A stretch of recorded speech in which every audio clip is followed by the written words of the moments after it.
ഇപ്പോൾ വരുന്നൊരു വാർത്ത. പ്രശസ്ത നടനും സംവിധായകനുമായ കെ ഭാഗ്യരാജ് അന്തരിച്ചു. ചികിത്സയിലിരിക്കെ ചെന്നൈയിലായിരുന്നു അന്ത്യം. ഇന്ത്യൻ സിനിമയിലെ തന്നെ തിരക്കഥകളുടെ രാജാവ് എന്നാണ് അറിയപ്പെട്ടിരുന്നത്. 1979 പുറത്തിറങ്ങിയ സുവരില്ലാത്ത ചിത്രങ്ങൾ ആണ് അദ്ദേഹം ആദ്യമായി സംവിധാനം ചെയ്ത ചിത്രം. മുന്താണെ മുടിച്ചു എന്ന ചിത്രത്തിലെ അഭിനയത്തിന് ഫിലിം ഫെയർ മികച്ച നടനുള്ള പുരസ്കാരം നേടി. മലയാള നായിക പൂർണിമയാണ് ഭാര്യ. നടൻ ശാന്തനുവാണ് മകൻ. 2012 മിസ്റ്റർ മരുമകൻ എന്ന സിനിമയിൽ ശ്രദ്ധേയമായ ഒരു വേഷം ചെയ്തിരുന്നു ഭാഗ്യരാജ്.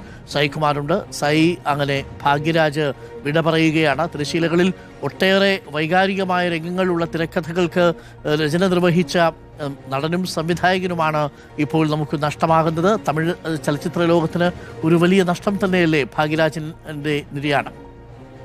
തീർച്ചയായും ഡോക്ടർ അരുൺകുമാർ സിനിമാ മേഖലയിൽ മാത്രമല്ല, തിരക്കഥാകൃത്ത്, നടൻ, നിർമ്മാതാവ്, നോവലിസ്റ്റ്, അങ്ങനെ വ്യത്യസ്തങ്ങളായിട്ടുള്ള എല്ലാ മേഖലകളിലും തൻ്റെതായ വ്യക്തിമുദ്ര പതിപ്പിച്ച ഒരു കലാകാരൻ കൂടിയാണ് കെ ഭാഗ്യരാജ്. അദ്ദേഹത്തിൻ്റെ തിരക്കഥകൾ ഏറെ ശ്രദ്ധേയമാണ്. അദ്ദേഹത്തെ തിരക്കഥകളുടെ രാജാവ് എന്ന വിളിപ്പേരിലാണ് സിനിമാ ലോകം അദ്ദേഹത്തെ അടയാളപ്പെടുത്തിയിട്ടുള്ളത്. അത് ഹാസ്യ ശൈലിയിലായാലും കുടുംബ ബന്ധങ്ങളുടെയൊക്കെ കഥ പറയുന്ന തിരക്കഥകളാണ് അദ്ദേഹത്തിൻ്റെ സിനിമകളുടെ എക്കാലത്തെയും വലിയ പ്രത്യേകത. അങ്ങനെ നിരവധി സിനിമകൾ അദ്ദേഹത്തിൻ്റെതായി ഉണ്ടായിട്ടുണ്ട്. മലയാളികൾക്കും ഏറെ സുപരിചിതനാണ് അദ്ദേഹം. അദ്ദേഹത്തിൻ്റെ പല തിരക്കഥകളും മലയാളത്തിലേക്ക് റീമേക്ക് ചെയ്തിട്ടുണ്ട്.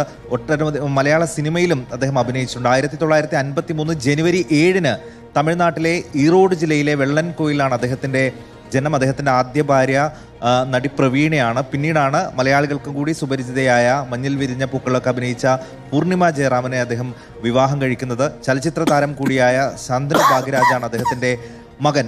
സംവിധായകനായ ഭാരതി രാജയുടെ സഹായമായിട്ടാണ് ഭാഗ്യരാജ് സിനിമയിലേക്ക് എത്തുന്നത്.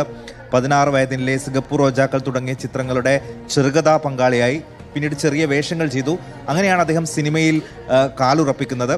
1979 പുറത്തിറങ്ങിയ സുവരില്ലാത്ത ചിത്രങ്ങളാണ് അദ്ദേഹം ആദ്യമായി സംവിധാനം ചെയ്ത ചിത്രം. ഏകദേശം 75 സിനിമകളിൽ അദ്ദേഹം അഭിനയിച്ചിട്ടുണ്ട്. മലയാളത്തിലാണെങ്കിൽ 2012 ദിലീപ് നടനായ മിസ്റ്റർ മരുമകനിൽ ഒരു പ്രധാന കഥാപാത്രത്തെ അദ്ദേഹം അവതരിപ്പിക്കുന്നു. പിന്നീട് 2015 ഹൈ അലേർട്ട് എന്നൊരു വേഷത്തിൽ അദ്ദേഹം അഭിനയിക്കുന്നു. അതോടൊപ്പം തന്നെ അദ്ദേഹത്തിൻ്റെ പല സിനിമകളും മലയാളത്തിലേക്ക് റീമേക്ക് ചെയ്തു. അങ്ങനെ മലയാളികൾക്ക് കൂടി സുപരിചിതനായിട്ടുള്ള ഒരു കലാകാരനായിരുന്നു കെ ഭാഗ്യരാജ്. ഡോക്ടർ അരുൺകുമാർ.